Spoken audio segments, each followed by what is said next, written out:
Good afternoon, everyone. We are right at noon, so we're going to start today's webinar.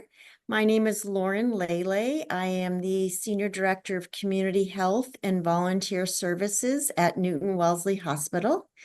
And we are so glad that you have decided to join us this afternoon for the third session of our Aging in Place series. We had two previous sessions in June. Each of them also can be joined independently. So no worries if you weren't able to catch the first two. We are glad that you're with us for this third one. Today's webinar is titled A Practical Guide to Planning for Caregiving. The fourth program in the series will be held a week from today on September 25th at the same time. And so all of these sessions are being hosted by Newton-Wellesley Hospital Community Health. So if you're interested and have not signed up for the fourth one, please feel free to go to our website to do that. Newton-Wellesley Hospital Community Health is dedicated to improving the health and wellness of those who live in the area we serve, and focuses on addressing health and socioeconomic needs by enhancing medical services and resources throughout the community. Through initiatives that include access to healthcare, prevention, and intervention, the hospital is making a difference in the cities and towns in which we live and work. A significant part of these efforts is through our 8 collaborative councils within the Newton-Wellesley Hospital Community Collaborative.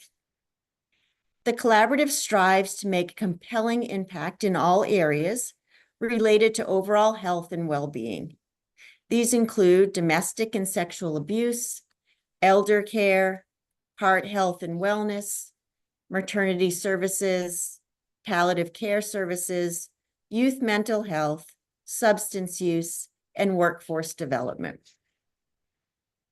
Please feel free to visit the Newton-Wellesley Hospital website at www.nwh.org to learn more or get involved. In addition, the community programs we offer this fall are listed on our website, and we encourage you to register for any of those that are of your interest, and that to please also share them with families and friends. Before the program officially starts, I would like to mention a few of the logistics for the next hour. We will be leaving plenty of time for questions and answers, and would ask that you use the question and answer feature at the bottom of the screen to type your questions in. Our speaker will respond to these questions at the end of her speaking portion. And now, let me tell you a bit about today's presenter. Julie Norstrand holds a master's in social work and clinical psychology. She also completed her PhD and founded her company, Help My Aging Parents. Julie has worked in the aging field for the last 20 years. I'm going to leave it to her to have her tell you a little bit more about her background. And so now I'd like to turn it over to Julie for our program this afternoon. Thank you. Thank you, Lauren. Thank you very much for your introduction. And welcome everyone to my presentation on I'm going to be a caregiver, a practical guide. If you wouldn't mind, I've got a few poll questions that I would love if you could please respond to. Steve, would you mind putting up the poll questions? And we'll keep them up for a little bit. And then at the end, we'll take a quick look at the results. So my name is Dr. Julie Norstrand, and I am an elder care consultant. My goal in this presentation is to really help you become as an effective caregiver as possible, meaning that you really develop the knowledge and the skills required for being able to step in as a caregiver and provide the support and the services that meet the needs of your older loved one. Unfortunately, what I found is that over the years when working with families is that many people who enter the caregiving role often fall into this with very little or practically no planning done. And as we can all well understand, that makes the caregiving experience that much more stressful. And it certainly also impacts the caregiver physically, mentally, socially, and economically. And you may well already have learned a little bit about this when doing some searching on the internet about caregiving. So my goal today really is to get you to become more aware of what to expect as you take on more and more caregiving responsibilities. And I hope with the knowledge that you'll gain today, it will help you to be more aware of what you could expect. I want to say just a few words about myself in terms of my own experience with caregiving.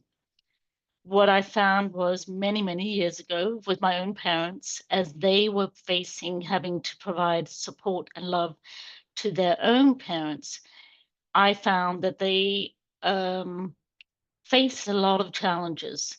And then with myself personally, in terms of my own mom, I was there with her as she went through her end of life care.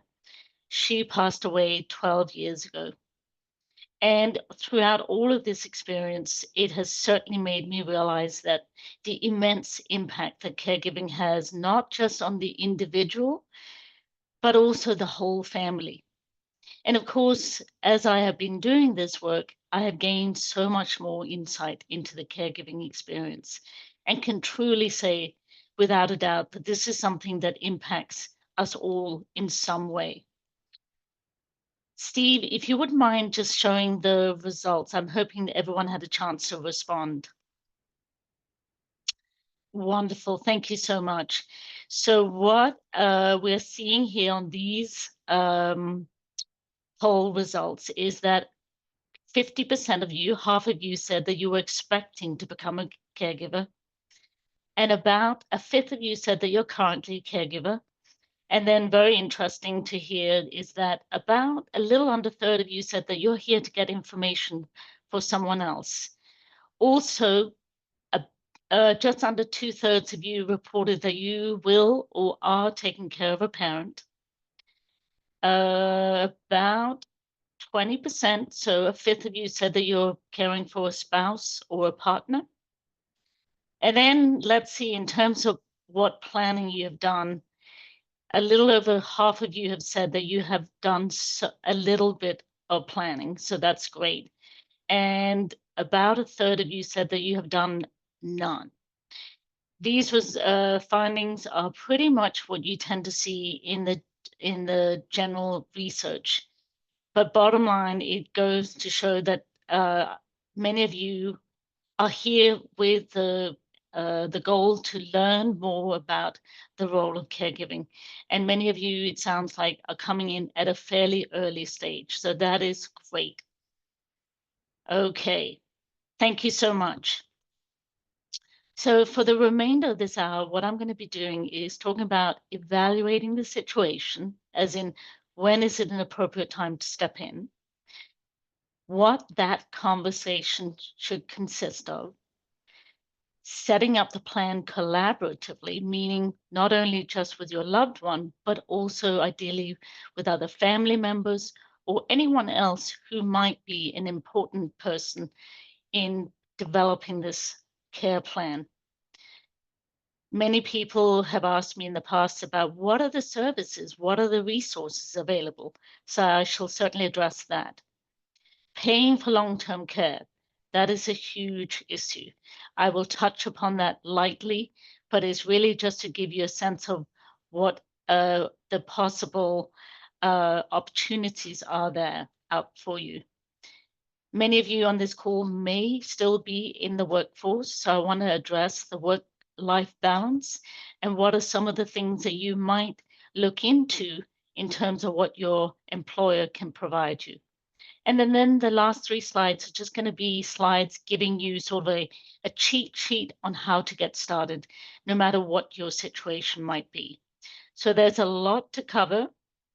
Of course, I always welcome questions at the end. And if you want to get hold of me later on after this presentation, I am certainly willing to have discussion or respond to any questions you have, as there is a lot to cover. So what I've found with working with families is that they will often ask me, when is it appropriate to step in and offer help to a loved one? And of course, there is no simple answer to this question because each case is always very unique. But in general, what I found is that what you see here on this slide are good guidelines for families. So initially, you might be seeing subtle signs, such as forgetfulness. And this is not just because of bad night's sleep. These are a continued increase in the level of forgetfulness, confusion about routine activities, and the emphasis being here on routine, difficulty managing finances.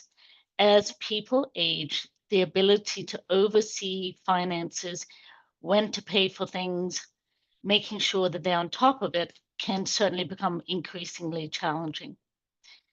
If you are seeing unsteadiness, then that sets off a potential alarm bell around full risk, loss of routine, interests. And then the overall thing, and that is where I get most people reaching out to me, is when they're seeing their loved one having a greater challenge overseeing and maintaining their home. As time progresses, you may see signs that become much more life-threatening.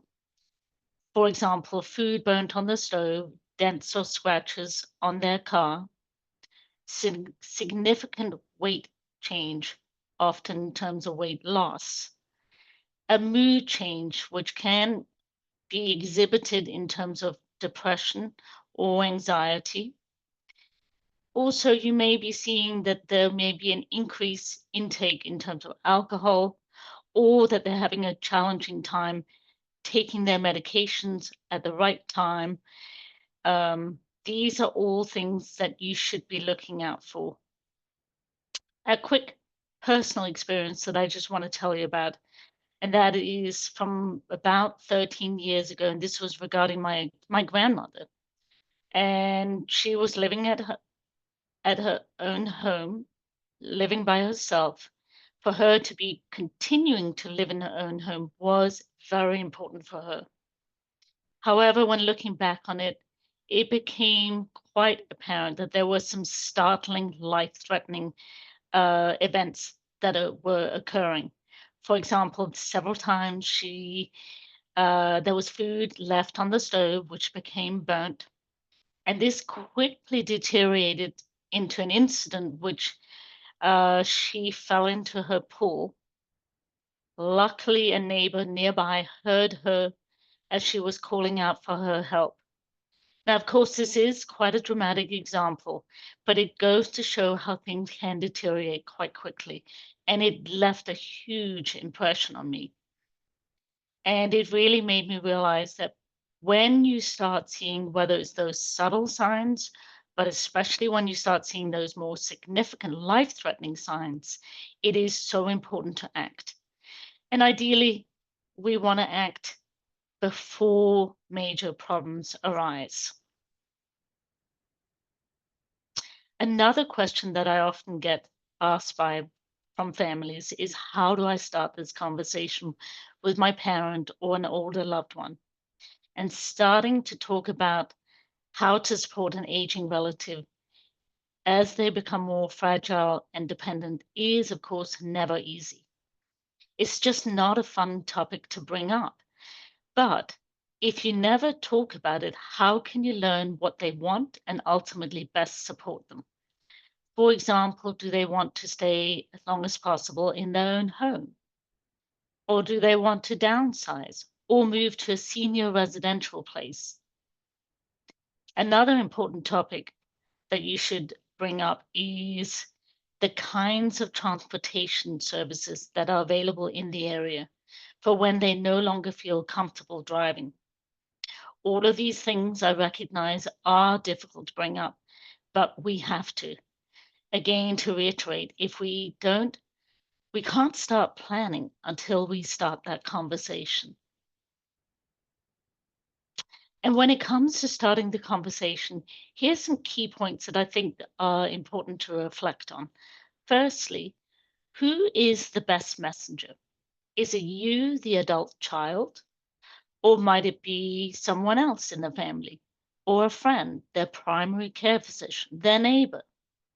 I would really encourage you to think a little bit about this, especially when it comes to the scenario of where it's the parent-child dynamic. This can be challenging because of that implied shift in the parent-to-child dynamic.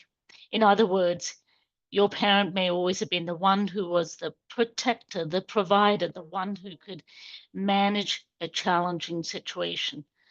But now that you, the child, are coming to them, it is clear that that role is reversing. And that can be a very bitter pill to swallow. Another thing to think about is, when is it the best time to have this conversation?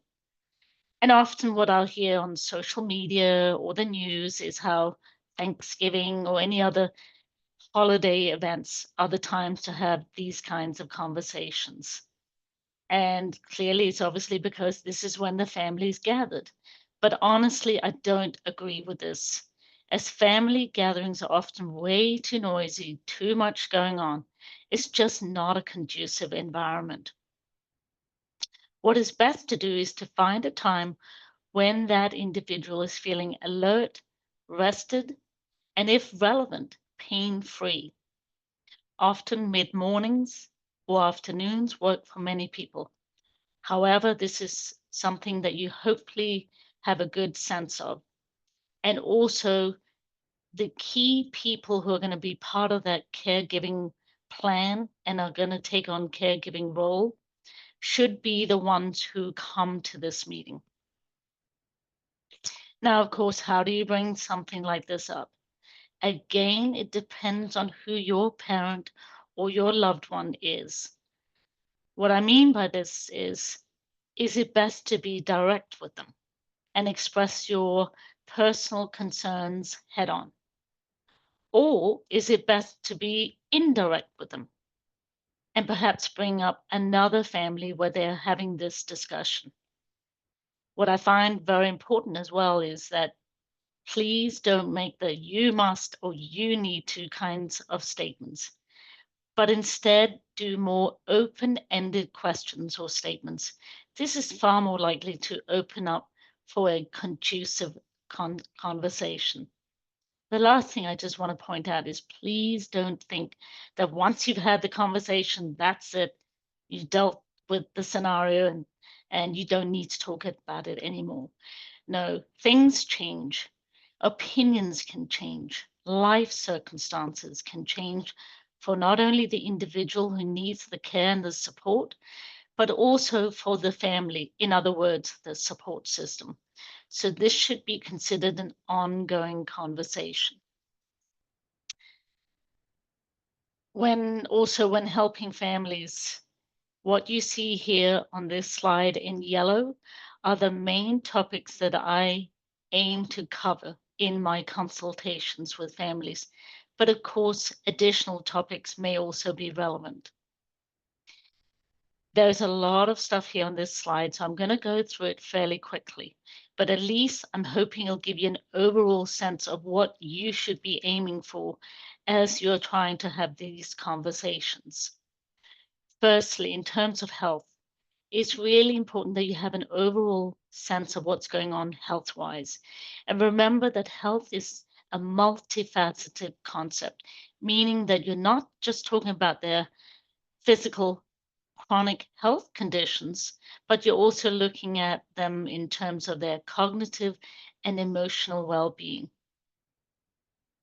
But two main points I want to make around understanding their health scenario is, one, to really delve into what is going on in terms of their health that is clearly going to set the agenda for their immediate and longer term future. And in many cases, these are health conditions that you may not be aware of. So that's why it's important to gently ask these questions. Second thing that's really important to have a sense of is what medications are they taking? Ultimately, if they're willing and you have the ability to do so, I encourage you to go with them to a medical appointment. And this will give you a much better sense of really what's going on. And also, very importantly, it gives you a chance to get your name on the HIPAA authorization and release form that you see here on this slide. By getting your name on that form, that gives you much better access to the health care provider. So that, let's say, if you want to make a quick call, find out what's going on, you might want to address some concerns you have around your loved one, then that gives you permission to talk to that healthcare provider. Otherwise, you have to get your loved one to give you permission every time you want to get that access. But if you have it preemptively signed, you don't have to deal with those hurdles. Moving on to financial and estate planning. I will just say as a caveat, I'm not a financial planner. I'm not an attorney. If you have specific questions that pertain to this, these are the people you should be addressing this with. But let me just give you sort of a quick overview, at least so you have a sense of what are some of the things that you need to take into account. Firstly, in terms of financial assets, you need an overall sense of what their assets are, what their liabilities are. And the reason for this is because you want to have an overall sense of what they can afford in terms of healthcare. Without knowing what their financial situation is like, it is far harder for you to help in developing a network of healthcare long-term care providers going into the future. The other thing to point out in terms of estate planning, the way I like to explain this is you have estate planning in terms of their assets, and you have estate planning in terms of their healthcare. Firstly, in terms of their assets, you need to allocate a person who will be the power of attorney. That is the person who is appointed to make decisions about their assets.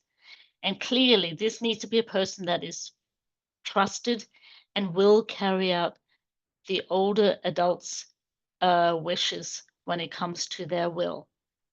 The last will and testament is the legal document that explains when and how the beneficiaries will inherit the property and assets. Again, it is really important that this document is clearly spelled out so there are no questions once the person is deceased. Also, it's important to get this document written because if the person dies before a will is written, the estate will go into probate and the delay can be costly and time consuming. So you don't want to fall into that scenario. Moving on to health, in terms of estate planning, you have the healthcare proxy and you have the living will. The healthcare proxy is an individual who's appointed to make medical decisions on behalf of the individual should they become unconscious and unable to make decisions for themselves. It is really important that the healthcare proxy has a very good understanding of what that person wants in terms of their healthcare treatment, including, for example, circumstances under which that individual wants certain medicines or life-saving treatments, as well as the desired form of burial and any other special instructions or wishes. Also, please note that it's really important to understand this. The healthcare proxy loses their power if the individual gains consciousness and is able to speak for themselves.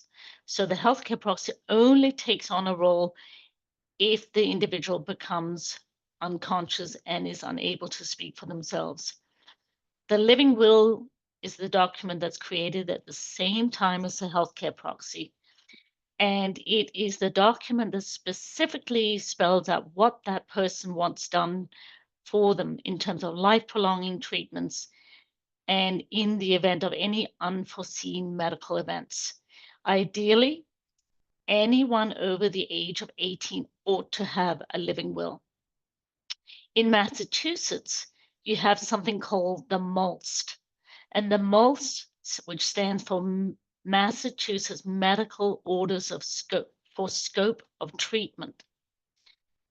And this is something that's set up with the medical doctor. You get the signature, you have the conversation with the doctor, and then the doctor signs off on it.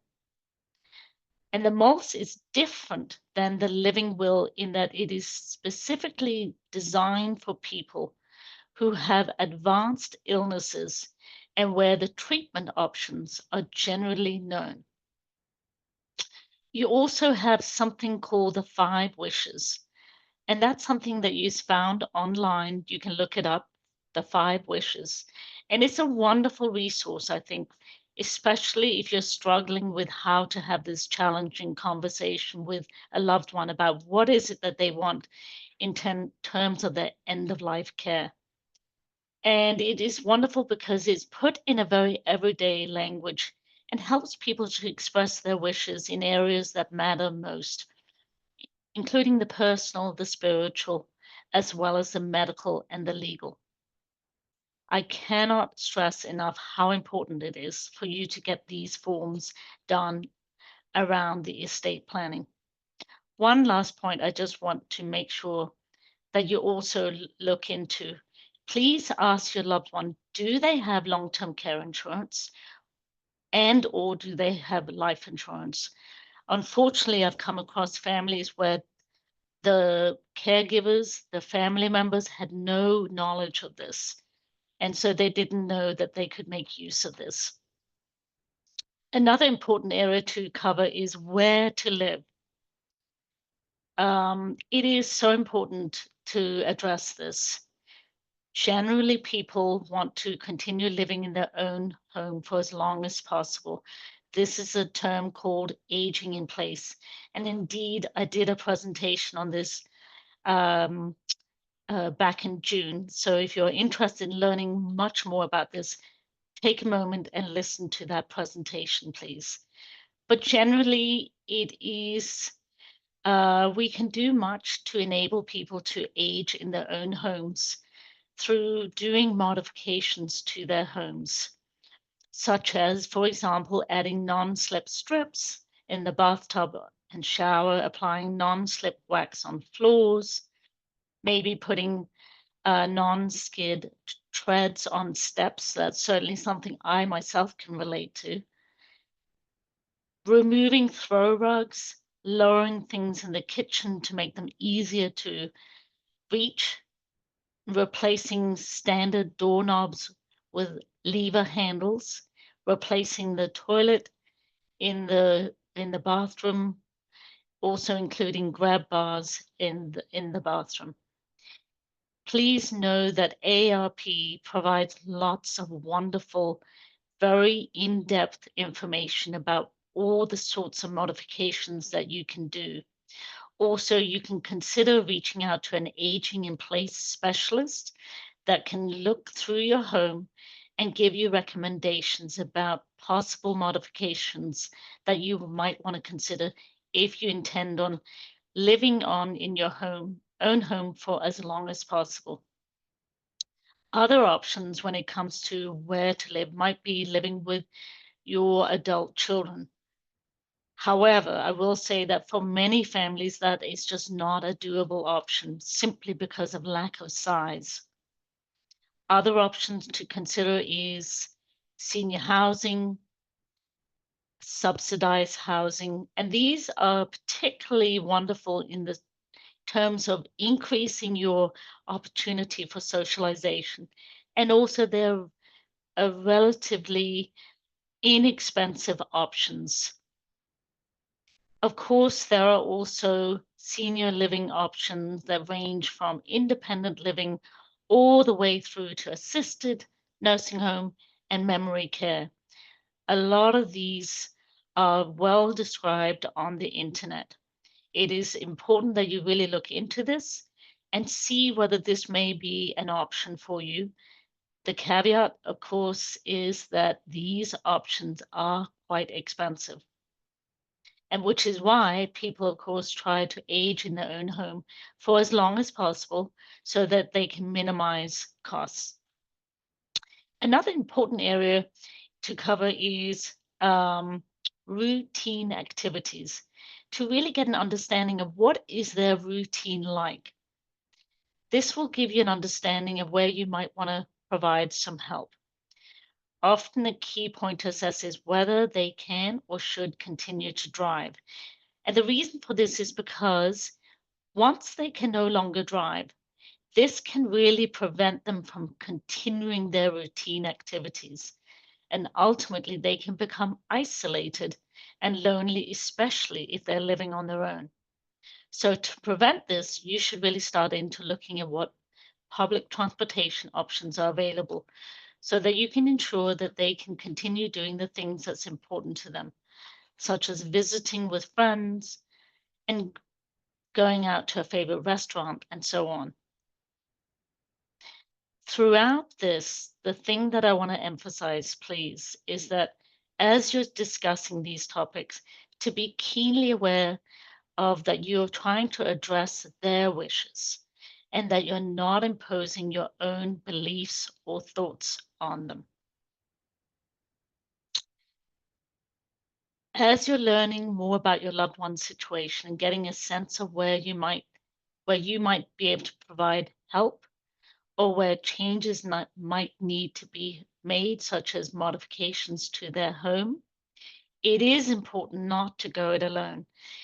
Ultimately, you should aim to be working collaboratively, not only with your older loved one, but also with other family members or anyone else who might be part of this care plan. In terms of family members, the key people that tend to get involved, ideally, are the siblings. But it's really important, again, I'll emphasize this, and that is that as you're making these plans for your older loved one, to try as much as possible to put them at the center of the decision making. Because if you charge ahead and start laying out all these plans for your loved one, and they're not part of that discussion, you may then run into resistance later on. However, the important caveat with this is that if the loved one is suffering from considerable memory loss, they may not be making the best decisions. And in that scenario, you may have to take on more of a lead when it comes to making those specific decisions.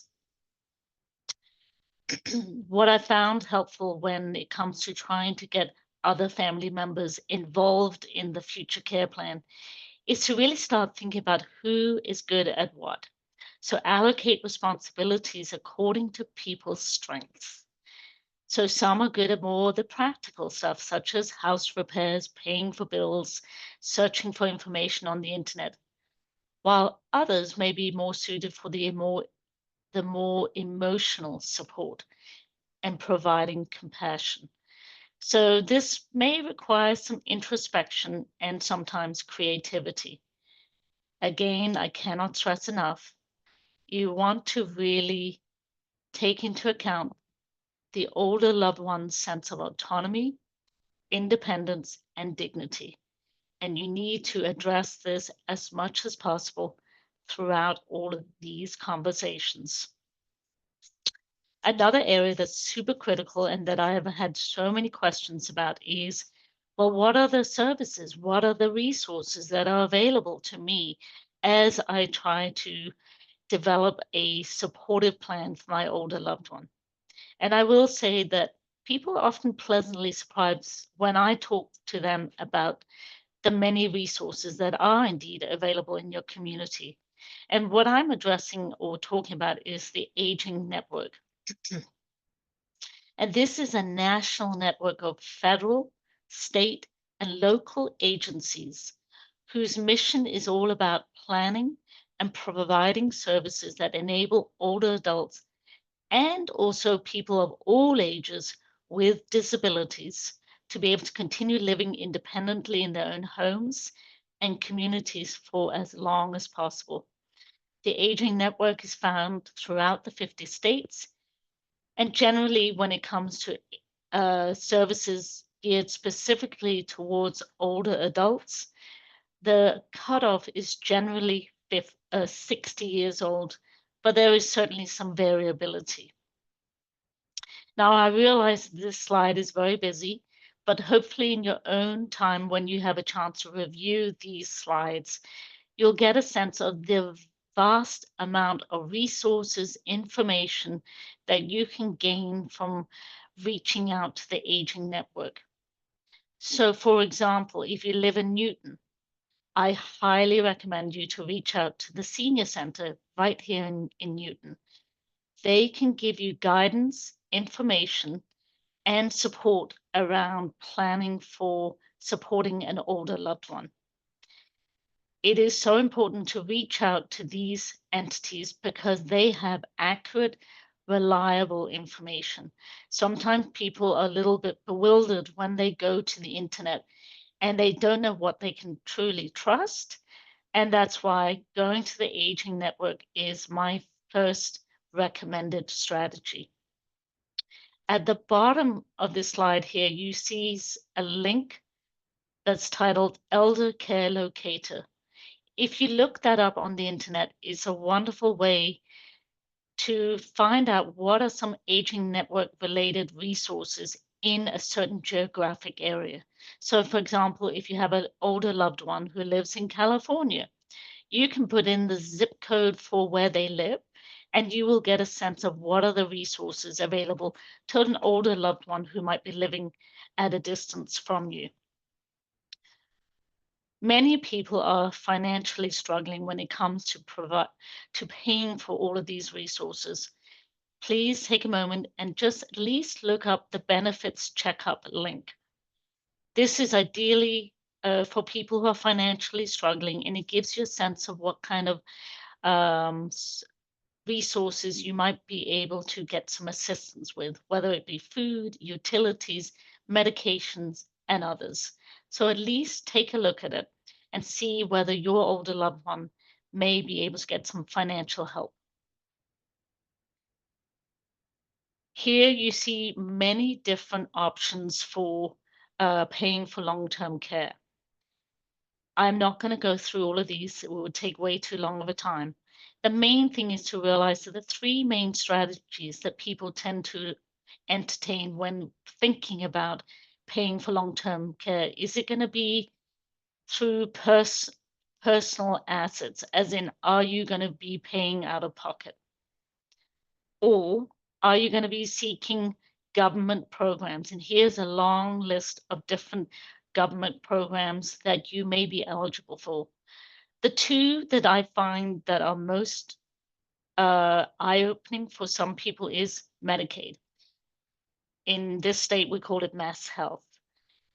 Your loved one may be eligible if they meet pretty low financial criteria. They may be eligible for Mass Health. You need to be looking into this. The important thing to realize that here in Massachusetts, there's a 5-year look back from the day when you apply for a Medicaid waiver or nursing home Medicaid application. The other thing to know is that there is something called the PACE program. This is something that is eligible for people of low income, so people who are eligible for Mass Health and also eligible for nursing home. They could entertain looking at the PACE program. PACE stands for Program of All-Inclusive Care for the Elderly. Again, is something that you need to look into. I have had many conversations with representatives of the PACE program here in the Boston area. They're wonderful people, and they would very gladly speak to you if you have any questions, if you're wondering whether your loved one may be eligible for this. Lastly, there is the private financing options. Here is a list of potential financing option that people may take advantage of. Long-term care insurance is very expensive, but it's something that can certainly be of help to you if you have already bought into it as an older adult.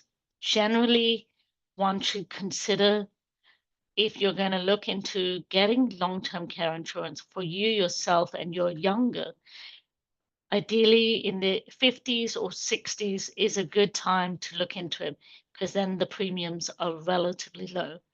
But it requires considerable financial wealth to be able to do this.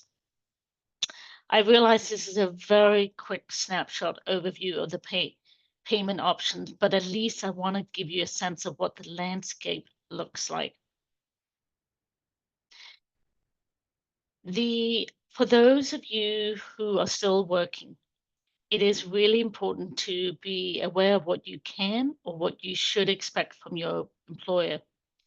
And just here you get a quick overview of what the typical profile of a working caregiver looks like. Today, these are numbers based on 2020. About 2/3 of caregivers are also working. On average, a caregiver who is working will also be providing care for a loved one, which equates about 20 hours a week, so pretty much a part-time job. The average age of a caregiver is about 49 years of age. The critical point here is to weigh into, is that on average, someone who exits the workforce prematurely because they have to take on caregiving responsibilities may occur about $522,000 loss in terms of income and benefits because they exited the workforce. So that really gives you some food for thought about if you're thinking about exiting the workforce because you have to step in and provide at least the early stages of caregiving. And that's why I really encourage people as much as possible, if they can stay on in the workforce, then at least look into what are some of the resources that your employer may have. Firstly, there's the paid family leave laws.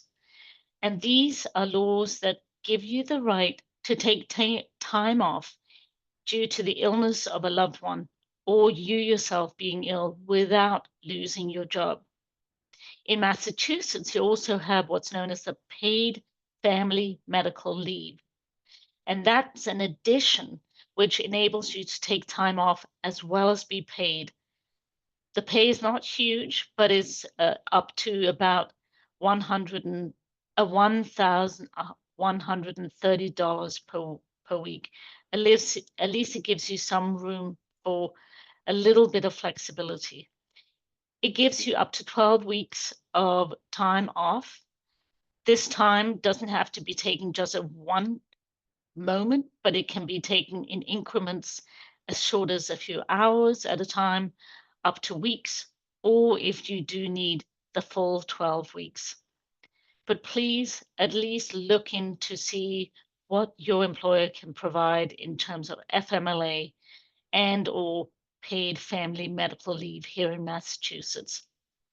Another thing to really look into is if your employer has it, the Employee Assistance Program. This is something which is a voluntary work-based program which offers free and confidential assessments, short-term counseling, referrals, and follow-up services to employees who have personal and or work-related problems. And some employers do have some great programs that address specifically elder care. I will say though, if you find that your employer who has an EAP does not address elder care, and this is something that's important to you, you really should be going to your HR person and asking them to ensure that they can bring this on an elder care specialist as part of the EAP program so that they can be a resource for you. Finally, the Employer Resource Group, ERG. And this is something that more and more workplaces are looking into providing for their employees. It is employee run, and they tend to focus on specific issues that are relevant to the employees in that at that workplace. For example, some of them address specifically caregiving issues. And they are a wonderful way of really giving you an opportunity to advocate for what's important to you and in terms of what your needs are as an employee. So again, if you are in the workforce, please look into some of these options in order to enable you to try and stay on for a little longer in your workplace. Now, these last few slides that I'm showing you, I'm not going to go into them. They are simply slides that you can review in your own time. Sort of look at them a little bit as a cheat checklist. Firstly, what are some of the key people to be aware of as you're developing your care plan? Often what I found is that people, especially in the very early stages, don't know the terms or don't know the specialist to look up. So here you have a list of people that hopefully can give you some guidance. If you are at a point where you are addressing having to provide support and help to a loved one who is still considerably independent, here are some things to think about as you are developing this. When it comes to getting that initial sort of starting point, if you decide you're not going to reach out to your senior center for whatever reason, then go to options counseling. Here's a toll-free number, and they can also be a wonderful guide just in terms of moving you in the right direction. They may steer you indeed to your senior center, or they may steer you to another entity. But again, it's a great starting location. The Executive Office of Elder Affairs, the Central Massachusetts Agency on Aging are largest state-level entities, and they really have the maximum number of resources, services, programs. So if you have a niche area that you need help with, you might want to consider looking them up. I addressed just a moment ago the Elder Care Locator. Last thing I'm going to point out, and this is the Genwa Cost of Care Survey.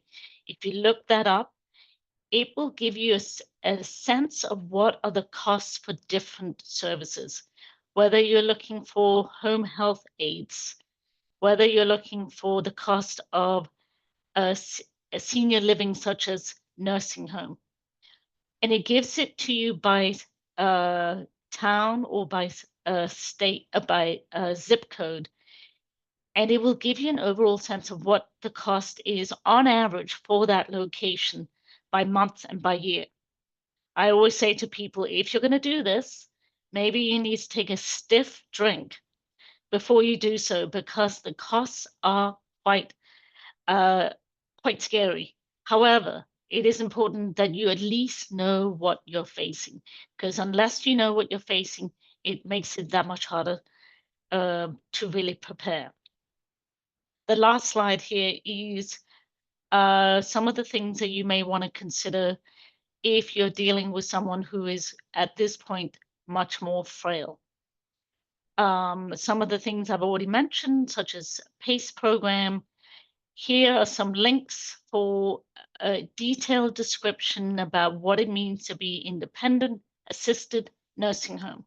AARP again provides you with some wonderful guides in terms of trying to find the optimal long-term care options for you. Okay, so I realize I've gone through this very quickly, but I hope when your own time you'll have and you'll have an opportunity to regurgitate a little bit of what I've talked about. As Lauren already indicated, next week I'm going to be talking about the emotional dimensions of caregiving, which I very much hope that you will be able to join me on. Thank you so much. And now I'd love to take some questions. And I'm going to be looking at what some of these questions are. So one question is suggestion for how to deal with family members when one or more disagree with what caregiving is needed for a parent. Denial around safety, diet, weight loss concerns, for example. And this is probably one of the key areas that always touches the discussions that I have with families, is that idea of trying to get everyone on the same page. So if you are in this scenario where that is a struggle for you, I can only say it is something that many families address. The key point in this scenario is to really get everyone to realize that you all want the same thing. You want your loved one, whether it be a parent or a spouse, to get optimal care. And so the starting point is the same, but it's all about how to go about it. And I think for many people, they tend to realize that the person who takes on that primary responsibility is probably also the one that makes those takes on those main decisions. But again, it's about communication. It's about making everyone understand that your goals are the same. You want what's best for your loved one. And it's about trying to listen to one another and giving them a chance to speak. Sometimes there can be more tension if the other siblings feel that they're not being heard.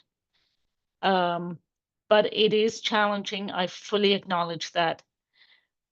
But it is something that also you can entertain the idea of reaching out to an elder care consultant who may be someone that can guide you through this. The second point that is put here is I'm a person who's receiving care. How do I talk to my spouse who works full time about if they're feeling overwhelmed and need outside additional help in my care? My spouse keeps saying that they can handle it, but I worry about them becoming burned out and stressed out. Thank you so much for putting that, because I think I hear it very much from the caregiver's perspective, because through my caregiving support groups, I hear how the caregiver is so stressed out because they feel overwhelmed. So it's wonderful that you, as the care recipient, is pointing this out. I would try to help the caregiver, your spouse who's providing care for you, that you understand that they're doing it with the best intentions, but that you also want to make sure that they take care of themselves. And you may want to emphasize the fact that if they don't take care of themselves, as you well point out, they will become burnt out. And ultimately, it may re result in that they cannot provide the care that they want to provide. So there has to be a balance.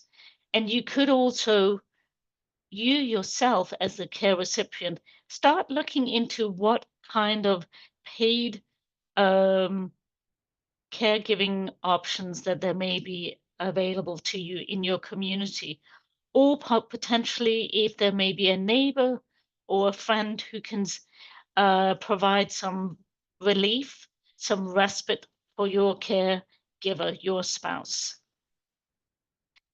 Another one is how to find a gerontologist who can guide older couples to navigate the stages of aging to better understand the process. Here, gerontologists are certainly a wonderful resource. The best advice I have for you is to try reaching out to the Newton-Wellesley Hospital. They may have some people that can help you with this. There are also elder care specialists that can help you in this process. You really want to make sure that you have someone who has expertise in understanding what older adults and their families go through so that they can really help you to understand what to expect and what you can do to minimize the stresses and the worries that you may have as you're going through this process. But I also want to emphasize that for many people, they obviously worry about this stage, but I also find that through the discussions that you can have with your older loved ones, where it's, let's say, the children who are reaching out to the older loved one, or the older loved reaching out to the children or the spouse, that even though these conversations can be quite challenging, they can also be very rewarding because you learn a lot about each other through bringing up topics or areas of discussion that you generally don't have. It may sound strange, but talking about end of life care can actually be incredibly meaningful. So please, please, as you go through this process, realize that there are the challenges, but there are also the very rewarding areas that may be unexpected that you can experience as you're going through this. I am seeing that we are starting to run out of time.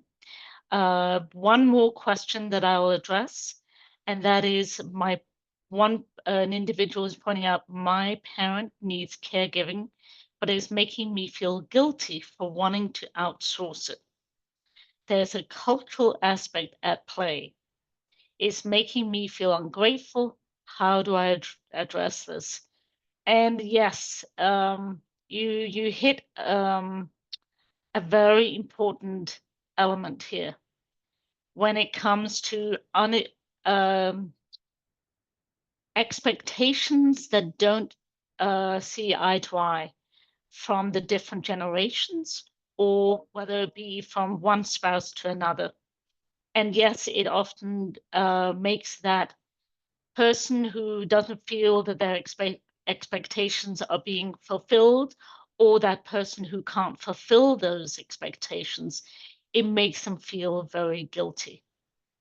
And as you point out, in many cases, there can be a cultural element as to why there is a difference in expectations. So, for example, if a parent has lived in a state or lived in a different country, excuse me, and moved to the United States at a later age, and then have children who have grown up and only experienced the American way of being and expectations, there can be that cultural mismatch.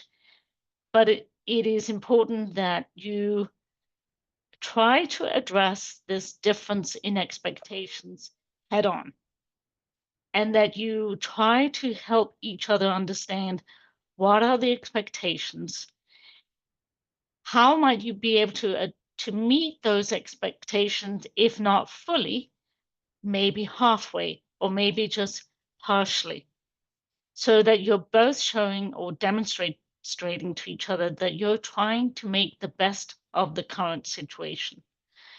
But as with all of this, you need to have these conversations, because until you start having these conversations, you're not going to be able to address these both practical elements and also the emotional elements. I see the time is now 1 o'clock, so I am afraid I think I've run out of time. All right. Thank you so much, Julie, for this amazing presentation. I know I learned a lot, and I'm hoping that our viewers feel the same. We encourage you to join us at the next one. A reminder will be sent out, and following this presentation, we will share the recordings with you and any other pertinent resources that we feel like you should have access to. We want to thank you again, and we encourage you to share the link to the next event that we're having, which is next week at the same time. Thank you. I will now end the recording.